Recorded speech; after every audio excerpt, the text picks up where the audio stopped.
मैंने तो पहले ही कहा था कि इनकी मैंने पार्लियामेंट में कहा था, तब तो चुनाव को 2 महीने की 3 महीने की देर थी। मैंने कहा था इनकी सबसे बड़ी नेता चुनाव लड़ने की हिम्मत नहीं करेगी, वो डर के मारे भाग जाएगी और वो भाग करके राजस्थान गई और राजस्थान से राज्यसभा में आई और हुआ भी यही। मैंने पहले ही बता दिया था कि शाहजादे वायनाड में हारने वाले हैं और हार के डर से जैसे ही वायनाड में मतदान समाप्त होगा वो दूसरी सीट खोजने लग जाएंगे और अब दूसरी सीट पर भी उनके सारे चेले चपाटे कह रहे थे अमेठी आएंगे अमेठी आएंगे, लेकिन अमेठी से भी इतना डर गए, इतने डर गए, वहां से भागकर अब रायबरेली में खोज रहे हैं रास्ता। ये लोग गुम गुम कर सबको कहते हैं डरो मत। मैं भी आज उन्हें कहता हूं और बड़े जी भर के कहता हूं, अरे डरो मत, भागो मत। और आज मैं एक और बात कहूंगा, कांग्रेस इस बार पहले से भी कम सीटों पर सिमटने जा रही है। वो पहले से कम सीटें लड़ रहे हैं तो अपने आप भी कम जाना थल है।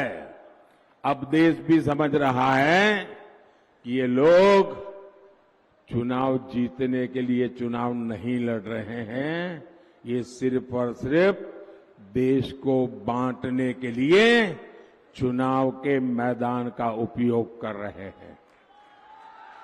भाई और बहनों, इंडी गठबंधन सिर्फ एक वोट बैंक के लिए समर्पित है, जबकि हम सबका साथ सबका विकास के मंत्र पर काम करने वाले लोग हैं।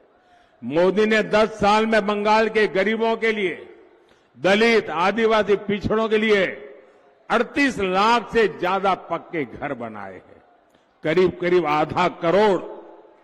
मोदी आज बंगाल के 6 करोड़ जरूरतमंदों को मुफ्त राशन दे रहा है। मोदी ने बंगाल के 80 लाख से ज्यादा घरों तक नल से जल पहुंचाया है। मोदी ने बंगाल के 5 करोड़ लोगों के जनधन खाते खोले। मोदी ने पीएम सुरक्षा बीमा योजना अंतर्गत जीवन ज्योति योजना के तहत मामूली प्रीमियम पर गरीबों का बीमा किया। मुश्किल समय में ऐसे गरीबों को अकेले बंगाल में 450 करोड़ रुपए की क्लेम राशि दी गई है। मोदी ने वर्धमान के लाखों किसानों की पीएम किसान सम्मान निधि के तहत करीब 500 करोड़ रुपए इस वर्धमान इलाके में दिए। इसका लाभ यहां जो आलू के किसान हैं उनको मिला है। साथियों, लेकिन मुझे अफसोस होता है कि मोदी के प्रयासों पर टीएमसी हर तरह से डाका डालने पर तुली है।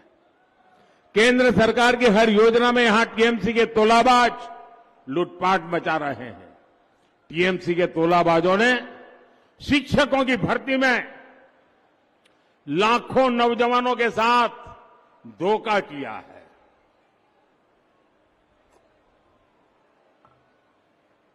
और कैसा भ्रष्टाचार हुआ, वो तो नोटों के बंडल देखे आपने। मशीन थक जाते थे, नोट गिनने वाले मशीन थक जाते थे बंगाल में, इतने रुपये मार लिए। वर्धमान तो ऐसे भ्रष्ट टीएमसी नेताओं को अब जनता भी पहचानती है, जान गई है।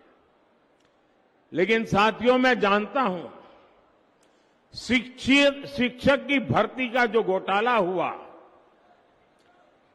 उसमें जो पीड़ित है उनकी जिंदगी कितनी बदहाल हुई है। और मेरे अध्यक्ष जी यहां बैठे हैं बंगाल के, मैं उनको एक सुझाव देता हूं कि ये जो शिक्षक भर्ती घोटाला हुआ है, लेकिन उसमें बहुत निर्दोष लोग भी हैं,